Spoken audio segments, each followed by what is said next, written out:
ಮತ್ತು J K classes. ಇವತ್ತಿನ ವಿಷಯ ಯಾವತ್ತಪ್ಪ ಅಂದರೆ ಗಣಿತ ನೋಡ್ರಿ. ಮಾಧ್ಯಮ ಕನ್ನಡ. ಬಹು ಆಯ್ಕೆ ಪ್ರಶ್ನೆಗಳು. ಮ್ಯಾಥ್ಸ್ ಏನಪ್ಪ ಅಂತಂದರೆ ಕೇವಲ ಒಂದು 15 ಪ್ರಶ್ನೆಗಳು ಪರ್ಫೆಕ್ಟ್ ಈಸಿಯಾಗಿರ್ತಕ್ಕಂಥ ಪ್ರಶ್ನೆಗಳನ್ನು ನೋಡ್ಕೊರಿ. ಹೌದಾ? ಪ್ರತಿಯೊಂದು ಕ್ವಶನ್ ಪೇಪರ್ದಾಗ ಏನಪ್ಪ ಅಂದ್ರೆ ಮಾಡೆಲ್ ಪೇಪರ್ ಬಿಟ್ಟದಲ್ಲ. ಹೌದಾ? ಅದರಲ್ಲಿ ಕೇಳಿರ್ತಕ್ಕಂಥ ಪ್ರಶ್ನೆಗಳು ಯಾವುದದ ಅಂತಂದರೆ ಒಂದು 15 ಪ್ರಶ್ನೆಗಳು ಭಾಳ ಈಸಿ ಇರ್ತಕ್ಕಂಥವು. ಏನಿಲ್ಲ ಅಲ್ಲಿ ಭಾಳ ಈಸಿ ಇರ್ತಾವೆ. ಹೌದಾ? ಈಗ ಈ ಮಾಡೆಲ್ ಪೇಪರ್ ನೋಡಿರಿ, ಕರೆಕ್ಟಾಗಿ ನಾವು ಯಾವ ರೀತಿ ಸಾಲ್ವ್ ಮಾಡಬೇಕು ಅಂತ ಐಡಿಯಾ ಸಿಗ್ತದೆ. ಅಲ್ಲಿ ಮೆಥಡ್ ಸೇಮ್ ಇರ್ತದೆ, ಜಸ್ಟ್ ಏನಪ್ಪ ಅಂದ್ರೆ ನಂಬರ್ ಆಟಿ ಚೇಂಜಸ್ ಇರ್ತಾವೆ. ಹೌದಾ? ಮಾಡೋದೆಲ್ಲ ಸೇಮ್. ಹೌದಾ? ಕರೆಕ್ಟಾಗಿ ನೋಡ್ಕೊರಿ, ಇದೇ ಥರ ಕ್ವಶನ್ಸ್ ಬರ್ತಾವೆ. ಯಾವ ಬೆಸ್ಟ್ ಏನಪ್ಪ ಅಂದರೆ ಈಸಿ ಇದ್ದು ಕ್ವಶನ್ಸ ಸಾಲ್ವ್ ಮಾಡ್ಕೋತ ಹೋಗೋಣ. ಓಕೆನಾ? ಫಸ್ಟ್ ನೋಡ್ರಿ, ಭಾಳ ಈಸಿ ಇರ್ತಕ್ಕಂಥ ಒಂದು ಪ್ರಶ್ನೆ ನೋಡ್ರಿ. ಘನ ಬಹುಪದೋಕ್ತಿಯ ಮಹತ್ತಮ ಘಾತವು ಅಥವಾ ಡಿಗ್ರಿ ಅಂತ ಕೇಳಿರ್ತಾರೆ. ಹೌದಾ? ಮಹತ್ತಮ ಅಂತಕ್ಕಂಥದ್ದು ಅಂದರೆ ಘಾತ ಹೆಚ್ಚಿಗಿರ್ತಕ್ಕಂಥದ್ದು. ಅದಕ್ಕೆ ಇಲ್ಲಿ ಘಾತ ನೋಡ್ರಿ, ಡಿಗ್ರಿ. ಇಕ್ವೇಷನ್ ಏನಪ್ಪ ಅಂತಂದರೆ ಇದರಲ್ಲಿ ಇಕ್ವೇಷನ್ ಮಿಸ್ ಆಗ್ಯದ. ಆ ಇಕ್ವೇಷನ್ದಲ್ಲಿ ಕೊಟ್ಟಿರ್ತಕ್ಕಂಥದ್ದು ಯಾವುದಪ್ಪ ಅಂತಂದರೆ ಅಲ್ಲಿ ಹೈಯೆಸ್ಟ್ ಪವರ್ ಯಾವುದಾಗಿರ್ತಪ್ಪ 3 ಆಗಿರ್ತದೆ ನೋಡಿ. ನೆಕ್ಸ್ಟ್ ಅದೇ ರೀತಿ ಸೆಕೆಂಡ್ ನೋಡ್ರಿ,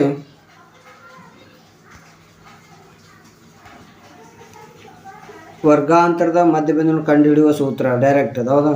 ಫಾರ್ಮುಲಾ ಮಾತ್ರ ಪರ್ಫೆಕ್ಟ್ ನೆನಪಿಟ್ಕೋರಿ. ಒಂದು ಫಾರ್ಮುಲಾ ಇದ್ದೇ ಇರ್ತದೆ. ವರ್ಗಾಂತರ ಮಧ್ಯಬಿಂದು ಕಂಡುಹಿಡಿಯುವ ಸೂತ್ರ ಯಾವುದಪ್ಪ? ಮೇಲ್ಮಿತಿ ಪ್ಲಸ್ ಕೆಳಮಿತಿ /2 ಮಾಡಿದ್ರೆ ಅದು ರೈಟ್ ಆನ್ಸರ್. ಎಲ್ಲ ಫಾರ್ಮುಲಾ ನೆನಪಿಟ್ರಿ ಅದು.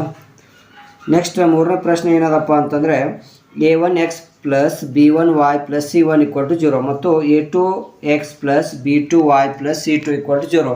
ಈ ಜೋಡಿ ರೇಖಾತ್ಮಕ ಸಮೀಕರಣವು ಪ್ರತಿನಿಧಿಸುವ ರೇಖೆಗಳು ಪರಸ್ಪರ ಛೇದಿಸಿದರೆ ಇವುಗಳಲ್ಲಿ ಸರಿಯಾದ ಸಂಬಂಧವು ಅಂತ ಕೇಳ್ಯಾರ. ಪರಸ್ಪರ ಛೇದಿಸಬೇಕಾಯಿತು ಅಂತಂದರೆ ಅದಕ್ಕೆ ರೂಲ್ಸ್ ಏನದ ಅಂತಂದರೆ 3 ಕಂಡೀಷನ್ಸ್ ಅವ ನಿಮ್ಗೆ ಗೊತ್ತಿರಬೇಕು. ಫಸ್ಟಿಗೆ ನಾಟ್ ಈಕ್ವಲ್ ಇದ್ದರೆ ಅದು ಪರಸ್ಪರ ಏನಪ್ಪ ಅಂದರೆ ಇಂಟರ್ಸೆಕ್ಟ್ ಆಗ್ತಾವೆ, ಛೇದಿಸ್ತಾವೆ. ಅದಕ್ಕೆ ಛೇದಿಸೋದಪ್ಪ ಅಂತಂದರೆ ಈ ಥರ ಇದ್ದಿದ್ದು ಮಾತ್ರ ರೈಟ್ ಆನ್ಸರ್ ಆಗಿರ್ತದೆ. ನೆಕ್ಸ್ಟ್ ನೋಡಿರಿ, 3 ಕಂಡೀಷನ್ ಅವ. ಇದು ಫಾರ್ಮುಲಾ ನೆನ್ಪಿಟ್ಕೋರಿ, ಈಸಿಯಾಗಿ ಡೈರೆಕ್ಟಾಗಿ ಬರೀತಕ್ಕಂಥ ಒಂದು ಕ್ವಶನ್ ಅದು. ಒಂದು ಸಮಾಂತರ ಶ್ರೇಣಿಯ 3ನೇ ಪದವು 13 ಮತ್ತು 2ನೇ ಪದ 8 ಆದರೆ ಶ್ರೇಣಿಯ ಮೊದಲನೇ ಪದವು ಅಂತ ಕೇಳ್ಯಾರ. ಶ್ರೇಣಿಯ ಮೊದಲನೇ ಪದ ಕಂಡುಹಿಡಿಬೇಕಾಯಿತು ಅಂತಂದ್ರೆ ಇಲ್ಲಿ 3ನೇ ಪದ ನೋಡ್ರಿ, a3 ಅಂತಂದ್ರೆ 13. ಹೌದಾ? ಈಗ a2 = 8. ಹೌದಾ? ಈಗ a3 ಅಂದರೆ ಹೆಂಗೆ ಬರಿಬೇಕು ಅಂತ ಗೊತ್ತಿರಬೇಕು. a3 ಅಂತಂದ್ರೆ ಬರಿಬೇಕು ಹೆಂಗೆ, ಅದಕ್ಕೆ ಕಂಡೀಷನ್ ಒಂದು ಕಮ್ಮಿ ಮಾಡಬೇಕು. ಅದಕ್ಕೆ a + 2d ಆಗ್ತದೆ. a2 ಅಂದರೆ ಹೆಂಗೆ ಬರಿಬೇಕು ಅಂದ್ರೆ ಒಂದು ಕಡಿಮೆ ಅಂತಂದರೆ a + 1d ಆಯಿತು. ಹೌದಾ? ಇದಾಯಿತು. ಈಗ ನೆನಪಿರಲಿ, ಈ ಡೈರೆಕ್ಟಾಗಿ ಬರೀತು ನೋಡ್ರಿ. ಈಗ a + 2d = ಏನು ಉಳಿತು? 13. a + 1d = 8 ಆಯಿತು. ಹೌದಾ? ಇವೆರಡು ನೋಡಿ ಸಾಲ್ವ್ ಮಾಡ್ಬೇಕು. ಇದು ಮೈನಸ್ ಯಾಕಪ್ಪ ಅಂದರೆ ಇದು ಒಂದು ಪ್ಲಸ್ ಒಂದು ಮೈನಸ್ ಕ್ಯಾನ್ಸಲ್ ಆಗುತ್ತೆ. 2d ಒಳಗೆ d ತೆಗಿಬೇಕಾಗ್ಯದ. ಹೌದಾ? 1d ತೆಗೆದ್ರೆ ಎಷ್ಟು ಉಳಿತದೆ? ಇಲ್ಲಿ 13ದಾಗ 8 ತೆಗಿಬೇಕು, 5 ಉಳಿತದೆ. d ವ್ಯಾಲ್ಯೂ ಎಷ್ಟು? 5 ನೆನಪಿರಲಿ. ಇಕ್ವೇಷನ್ ಒಂದು a + d ನೆನಪಿಡ್ರಿ = 8. ಈಗ ನೋಡಿ a ಪ್ಲಸ್ ಏನು ಮಾಡಬೇಕು? a + 8d ಆಯಿತು. 8d = ಎಷ್ಟಪ್ಪ ಅಂತಂದರೆ ಎಷ್ಟು ಉಳಿದಿತ್ತಲ್ಲಿ? 5 ಉಳಿದ. ಇದು ಒಂದು ನಿಮಿಷ. a + d = 8 ಅದ. ಹೌದಾ? Equation number 2. ಈಗ a ವ್ಯಾಲ್ಯೂ ಬೇಕಾಗ್ಯದ ಅಂತಂದ್ಬಳಕ d ವ್ಯಾಲ್ಯೂದಲ್ಲಿ ಏನು ಮಾಡಬೇಕು? 5 ತುಂಬಬೇಕು. ಇದು d. ಹೌದಾ? a = ನೋಡ್ರಿ, ಈಗ 8ರೊಳಗೆ 5 ಮೈನಸ್ ಮಾಡಿದ್ರೆ ಎಷ್ಟು ಬರ್ತದೆ ಹೇಳ್ರಿ? 3 ಬರ್ತದೆ. ಇದು ಏನಪ್ಪ ಅಂದ್ರೆ ಆಪ್ಷನ್ ಅದ ನೋಡ್ರಿ. ಅದು ಎಲ್ಲದ ಆಪ್ಷನ್? ಅದು 3 is the right answer. Option A is the right answer.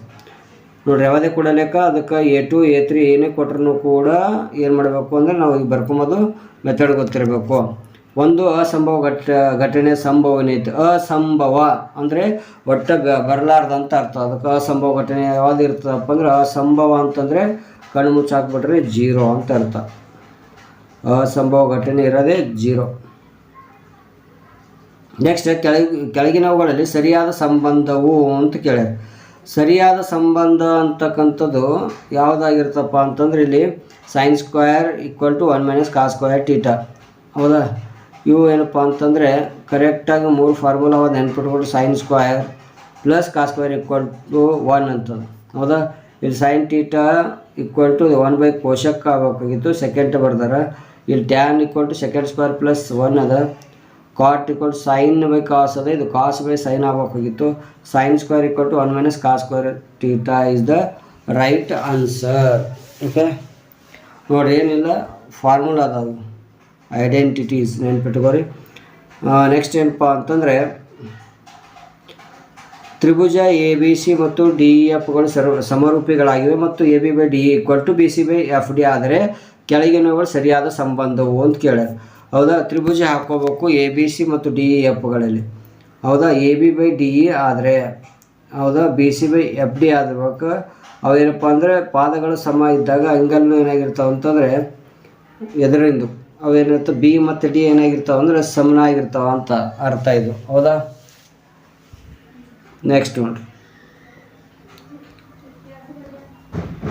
64 ಸೆಂಟಿಮೀಟರ್³ ಘನಫಲವನ್ನು ಹೊಂದಿರುವ 2 ವರ್ಗ ಘನಗಳ ಮುಖಗಳನ್ನು ಸೇರಿಸಿ ಒಂದು ಆಯತ ಘನಾಕೃತಿಯನ್ನು ತಯಾರಿಸಿದೆ. ಆಯತ ಗುಣಾಕೃತಿ ಅತ್ಯಂತ ಉದ್ದದ ಅಂಚಿನ ಅಳತೆಯು ಅಂತ ಕೇಳ್ಯಾರ. 64 ಘನಫಲ ಹೊಂದಿರುವ 2 ವರ್ಗ ಘನಗಳ ಮುಖಗಳನ್ನು ಸೇರಿಸಿ 2 ವರ್ಗ ಘನಗಳ ಮುಖವನ್ನು ಸೇರಿಸಬೇಕು, ಒಂದು ಆಯತ ಘನಾಕೃತಿಯನ್ನು ತಯಾರಿಸಬೇಕು. ಆಯತ ಘನಾಕೃತಿ ಅತ್ಯಂತ ಉದ್ದದ ಅಂಚಿನ ಅಳತೆ ಏಟಾಗಿರ್ತಪ್ಪ ಅಂದರೆ ನೋಡ್ರಿ 64 ಘನ ಮೂಲ ಯಾವುದಪ್ಪ ಅಂತಂದರೆ ಈಗ 4 4 4 16 16 64 4 ಆಗಿರ್ತದೆ. ಹೌದಾ? ಅದಕ್ಕೋಸ್ಕರ ಏನಪ್ಪ ಅಂತಂದರೆ 4 ಆಯಿತು ಅಂತಂದ್ರೆ ಅದು ಉದ್ದ ಈಗ 2. ಹೌದಾ? ಇದು ಉದ್ದ ಆಯ್ತಾ, ಅದಕ್ಕೆ ಬಾಜು ಒಂದು ಸೇರಿಸಿದವಪ್ಪ ಅಂತಂದ್ರೆ ಇದು 4 ಸೆಂಟಿಮೀಟ್ರ್, ಇದು 4 ಸೆಂಟಿಮೀಟರ್, ಇದು 4 ಇದು 4 ಎಷ್ಟಾಗಿರ್ತದೆ? 8 ಸೆಂಟಿಮೀಟ್ರ್ ಆಗಿರ್ತದೆ.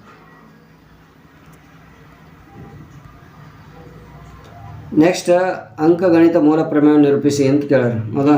ಪ್ರತಿಯೊಂದು ಸಂಯುಕ್ತ ಸಂಖ್ಯೆಯನ್ನು ಅವಿಭಾಜ್ಯಗಳ ಗುಣಲಬ್ಧವಾಗಿ ವ್ಯಕ್ತಪಡಿಸಬಹುದು ಮತ್ತು ಈ ಅಪವರ್ತಿಸುವಿಕೆಯು ಅವಿಭಾಜ್ಯ ಅಪವರ್ತನಗಳು ಘಟಿಸುವ ಕ್ರಮವನ್ನು ಹೊರತುಪಡಿಸಿ ಅನನ್ಯವಾಗಿರುತ್ತವೆ ಅಂತಕ್ಕಂಥದ್ದು. ಹೌದಾ? ಇಷ್ಟೇನಪ್ಪ ಅಂತಂದರೆ ಭಾಳ ಇಂಪಾರ್ಟೆಂಟ್ ಇರ್ತಕ್ಕಂಥ ಪ್ರಶ್ನೆಗಳು. ನೆಕ್ಸ್ಟ್ ಪ್ರಶ್ನೆ ನೋಡ್ರಿ, ax² + bx + c = 0 ವರ್ಗ ಸಮೀಕರಣದ ಶೋಧಕದ ಬೆಲೆಯು 0 ಆಗಿದ್ದಾಗ ಅದರ ಮೂಲಗಳ ಸ್ವಭಾವವನ್ನು ಬರೆಯಿರಿ. 2 ಸಮನಾದ ವಾಸ್ತವ ಮೂಲಗಳನ್ನು ಹೊಂದಿರುತ್ತವೆ. ನೆನ್ಪಿಟ್ಕೊರು. ಉತ್ತರ ಏನಪ್ಪ ಅಂದರೆ ಶೋಧಕದ ಬೆಲೆ 0 ಆಗಿದ್ದಾಗ ಮೂಲಗಳ ಸ್ವಭಾವ ಏನಾಗಿರ್ತಾವೆ? ಸಮನಾದ ವಾಸ್ತವ ಮೂಲಗಳನ್ನು ಹೊಂದಿರ್ತಾವ ಅಂತಕ್ಕಂಥದ್ದು. Next x1 y1 x2 y2 ಈ ಬಿಂದುಗಳು ಸೇರಿಸುವ ರೇಖಾಖಂಡವನ್ನು ಆಂತರಿಕವಾಗಿ 1:1 ಅನುಪಾತದಲ್ಲಿ ಭಾಗಿಸುವ P ಬಿಂದುವಿನ ನಿರ್ದೇಶಾಂಕಗಳನ್ನು ಬರೆಯಿರಿ ಅಂತ ಕೇಳ್ಯಾರ. ಇಲ್ಲೇನಿಲ್ಲ, ಜಸ್ಟ್ ಫಾರ್ಮುಲಾ ಅದ. ಹೌದಾ? x1 + x2 / 2 y1 + y2 / 2. ನೋಡ್ರಿ, ಕೇಳೋದ ರೀತಿ ಹೆಂಗಿರ್ತದೆ ನೋಡ್ರಿ, ಅದು ಕೇಳೋದ ರೀತಿನೇ ಅಷ್ಟೇ ಚೇಂಜಸ್ ಆಗಿರ್ತದೆ. ಡೈರೆಕ್ಟಾಗಿ ಫಾರ್ಮುಲಾ ಅಂತ ಬರೀ ಅಂತ ಕೇಳಿಲ್ಲ.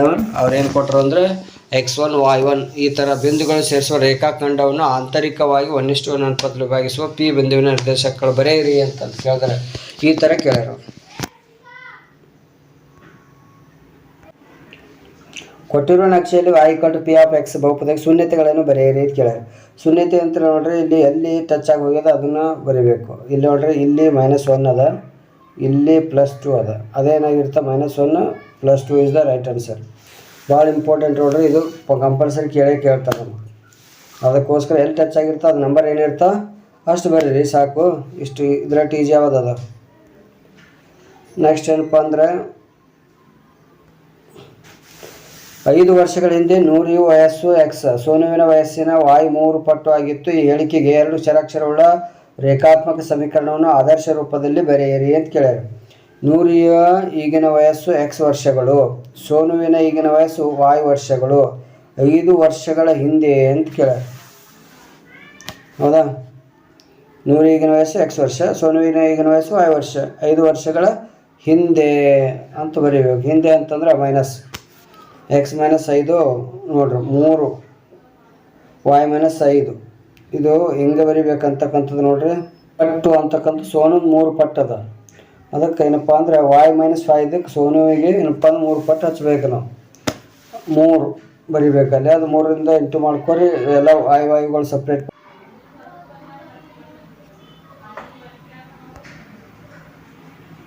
14ನೇ ಪ್ರಶ್ನೆ, ಮೊದಲ ಪದ ಎ ಮತ್ತು ಕೊನೆಯ ಪದ ಎಲ್ಲಾಗಿರುವ ಒಂದು ಸಮಾಂತರ ಶ್ರೇಣಿಯ ಮೊದಲ n ಪದಗಳ ಮೊತ್ತ ಕಂಡುಹಿಡಿಯುವ ಸೂತ್ರವನ್ನು ಬರೆಯಿರಿ ಅಂತ ಕೇಳ್ಯಾರ. ಮೊದಲ ಮತ್ತು ಕೊನೆಯ ಪದ ಕೊಟ್ಟಾಗ formula SN = n/2 a + l ಅಂತ ಫಾರ್ಮುಲಾ ಅದ, ನೆನಪಿರಲಿ. ನೆಕ್ಸ್ಟ್ ಏನಪ್ಪ ಅಂದರೆ 15 ಭಾವಗಳ ಸಂಖ್ಯೆ ಸಮವಾಗಿರೋ 2 ಬಹುಭುಜಾಕೃತಿಗಳ ಸಮರೂಪತೆಗೆ ಇರುವ ನಿಬಂಧನೆಗಳನ್ನು ಬರೆಯಿರಿ ಅಂತ ಕೇಳ್ಯಾರ. ಅನುರೂಪ ಕೋನಗಳು ಸಮನಾಗಿರಬೇಕು, ಅನುರೂಪ ಭಾವಗಳು ಸಮಾನುಪಾತದಲ್ಲಿರಬೇಕು, ಭಾವಗಳ ಸಂಖ್ಯೆ ಸಮವಾಗಿರುವ 2 ಬಹುಭುಜಾಕೃತಿಗಳ ಸಮರೂಪತೆ ಆಗಬೇಕು ಆಯಿತು, ನಿಬಂಧನೆ ಬರಿ ಅಂತ ಕೇಳ್ಯಾರ. ನಾವು ಕಂಡೀಷನ್ ಏನವ ಅಂತಂದರೆ ಬರಿಬೇಕು 2. ಹೌದಾ? ನೆಕ್ಸ್ಟ್ ಏನಪ್ಪ ಅಂದರೆ ಲಾಂಡ ಪಾದ ವಿಸ್ತೀರ್ಣ 38.5 cm² ಮತ್ತು ಅದರ ಎತ್ತರ 10 cm ಆಗಿದೆ. ಅದರ ಘನಫಲವನ್ನು ಕಂಡುಹಿಡಿಯಿರಿ. ಸಿಲಿಂಡರ್ ಪಾದದ ವಿಸ್ತೀರ್ಣ ಅವರು ಕೊಟ್ಟರ, ಸಿಲಿಂಡರ್ ಎತ್ತರನ ಕೊಟ್ಟರ, ಸಿಲಿಂಡರ್ ಘನಫಲ ಕಂಡುಹಿಡಿತಕ್ಕಂಥ ಫಾರ್ಮುಲಾ πr² ಅದ. ಹೌದಾ? ಇಲ್ಲೇನಪ್ಪ ಅಂದರೆ ಡೈರೆಕ್ಟಾಗಿ ಪೈ ವ್ಯಾಲ್ಯೂ ಈಗ ನೋಡ್ರಿ 38.5 ಮತ್ತು 10 2 ಇಂಟು ಮಾಡಿಬಿಟ್ರೆ ಮುಗಿದೋಯ್ತು ಆನ್ಸರ್. ಸಿಲಿಂಡರ್ನ ಘನಫಲನೇ ಬಂದುಬಿಡ್ತದೆ. ಹೌದಾ? πr² ಇದ್ದದ್ದು ಜಾಗಿಗೆ 2ಕ್ಕೆ ಕಲ್ತೆ ಕೊಟ್ಟಿರ್ತಾರೆ ಇಲ್ಲಿ ವ್ಯಾಲ್ಯೂ. ನಾವು ಡೈರೆಕ್ಟಾಗಿ 2 ಇಂಟು ಮಾಡ್ರೆ ಆನ್ಸರ್ ಮುಗೀತು. ಇದು ಸಿಂಪಲ್ ಇರ್ತಕ್ಕಂಥ ಒಂದು ಆನ್ಸರ್ ಇದು.